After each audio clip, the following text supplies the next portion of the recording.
नमस्कार दोस्तों, कैसे हो आप? आशा करती हूँ जो जहाँ पर भी हो अपने अपने कर्तव्यों को परमेश्वर की कृपा से सच्चाई और प्यार के साथ निभाने की जी तोड़ कोशिश कर रहे हो और हम अपनी इस साधना में सफल रहेंगे। इसी शुभकामना के साथ चलिए शुरू करते हैं। नित्य लेखक श्री तीन कोरी पात्रो। कोरोना की इस मौसम में चारों तरफ जब एकदम सुनसान हो गया है हमारी परिवेश, जब घर पे ही सारे लोग बंदी बन चुके हैं और बाहर कर्फ्यू, ऐसी भयावह परिस्थिति में हमारी जो काम वाली दीदी हैं वो काम छोड़ दी थी। बाद में सुन पाया था कि वो अपने गांव चली गई थी पैदल चलकर। दीदी तो चली गई, लेकिन दीदी को लेकर जो डर था वो भी चली गई, जो डर थी वो भी चली गई। लेकिन उसके साथ ही साथ और एक आपदा आकर खड़ी हो गई। अब कौन पोछा लगाएगा? अब कौन पोछा लगाएगी? अब कौन घर आंगन साफ करेगा या साफ करेगी? ये तो भैया दोनों तरफ से मार।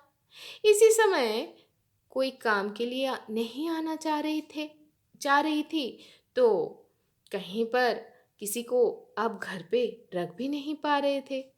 दोनों ही तरफ संकट। ये खबर सुनकर प्रवासी,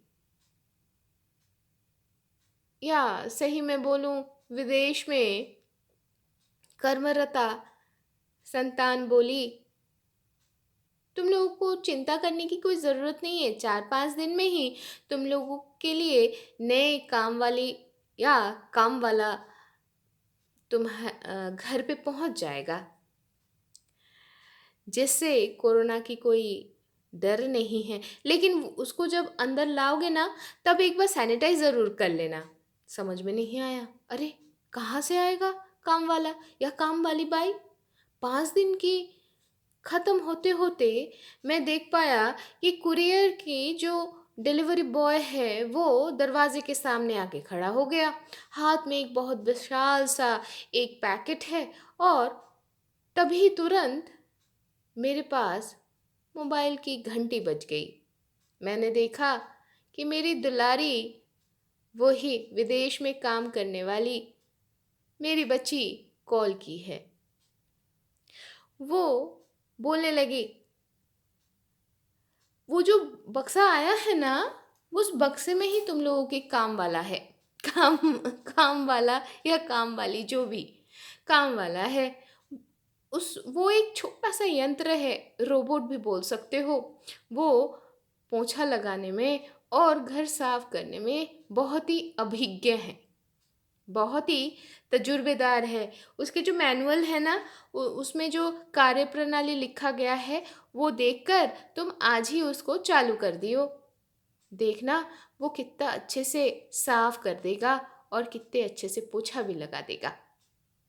शायद दीदी नहीं, शायद उससे भी थोड़ा सा शायद अच्छा ही करेगा। मैनुअल के अनुसार धीरे धीरे सब देखकर उसको काम में रख दिए। देखी कि देखा क्या कि वो जो छोटा सा नन्हा सा जो यंत्र है, एकदम निर्देश अनुसार काम पे लग गया, मन के अपने ही आनंद में। ठीक जैसे घर की घर का जो छोटा सा टॉमी है, ठीक वैसा। चलने के लिए बोलो तो चले, रुकने के लिए बोले तो रुके। कुछ भी बोलने से उसे कोई तकलीफ नहीं होता।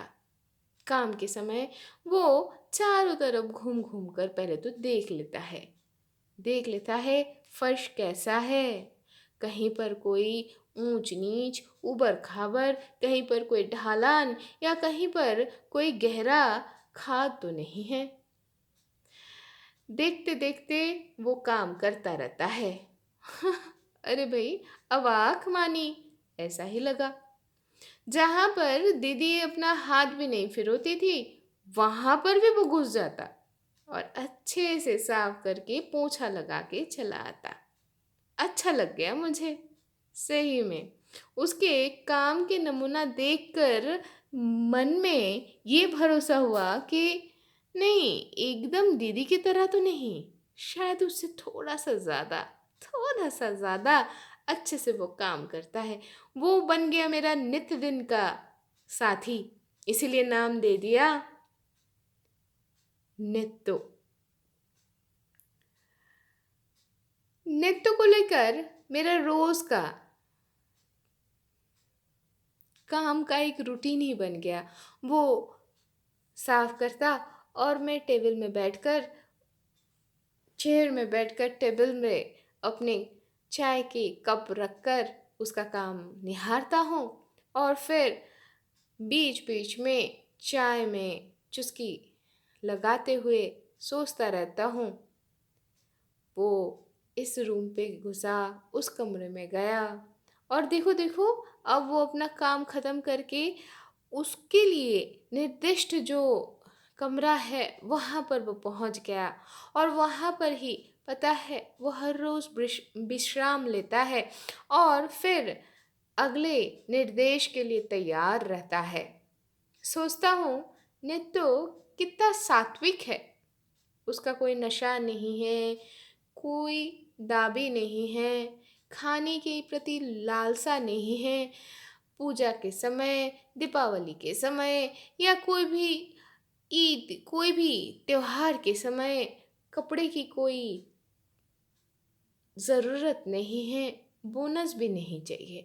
लेकिन कुछ भी बोलो, कुछ भी, किसी में भी उसे कोई क्षोभ नहीं है। सिर्फ हफ्ता ख़त्म होते होते थोड़ा सा प्यार से उसको साफ कर देना होता है और जो भी धूल मैल वो जमा किया है अपने पेट में, उसको लेकर फेंक देना पड़ता है। नित्तो, मैं खुश हूँ बेटा तेरा काम से। फ़ोन लगाता हूँ मैं अपनी बिटिया को और नित्तू का काम का व्याख्यान देने लगता हूँ। कहता हूँ कि नित्तू अच्छा काम करता है, कमरों के स्वास्थ्य के प्रति, सफाई के प्रति उसका जो सुनज़र है, सच्ची में मेरा मन भा लिया है। लेकिन डर लगता है, पता है, हम लोगों की ये बहुत ज़्यादा जो आशा है, जो आकांक्षा है, वो उसको अवाध्य, अमानुष तो नहीं कर देगा। तो आज के लिए तो नित्तों की कविता या नित्तों का कविता यहाँ पर ही ख़त्म होती है। आशा करूँगी स्वस्थ रहेंगे, खुश रहेंगे और कोशिश में रहेंगे कि हर बड़े बुज़ुर्ग के नित्य दिन की साथी अगर पास रह के नहीं कर पा रहे हैं तो दूर रह के भी कुछ ना कुछ करके उनको अपने मौजूदगी का एहसास दिलाते रहें। तो इसी शुभकामना के साथ मैं आज ख़त्म करती हूँ इस उपस्थापना को। तब फिर मिलेंगे अगले कोई एक अनुष्ठान में, तब तक के लिए शुभमस्तु।